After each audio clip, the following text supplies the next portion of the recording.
सोलापूरचे ज्येष्ठ सामाजिक कार्यकर्ते लायन अनिल मंद्रुपकर यांना देशव्यापी सामाजिक कार्याबद्दल प्रतिष्ठेचा अटल राष्ट्र सेवा पुरस्कार प्रदान करण्यात आला। नवी दिल्लीतील तालकटोरा स्टेडियम येथे माजी केंद्रीय मंत्री डॉक्टर मुरली मनोहर जोशी यांच्या उपस्थितीत हा सन्मान सोहळा पार पडला आहे।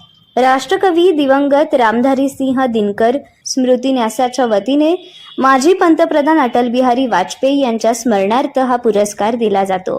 अनिल मंद्रुपकर यांनी 1979 मध्ये मोरबी पूरग्रस्तांसाठी निधी संकलनातून सामाजिक कार्याची सुरुवात केली। गेल्या 47 वर्षात त्यांनी युवक बिरदरी, लायन्स इंटरनॅशनल, वनराई, कमिन्स इंडिया फाउंडेशन आदी विविध संस्थांद्वारे व्यापक काम केले आहे। कमिन्स कंपनीत 40 वर्ष कार्यरत असतानाही त्यांनी समाजसेवेची परंपरा अखंड ठेवली।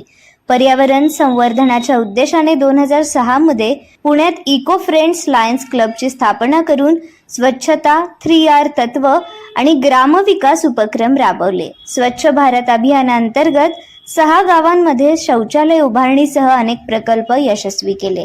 ग्रामीण विद्यार्थ्यांना शिक्षण आणि रोजगारासाठीही त्यांनी मोलाची मदत केली आहे।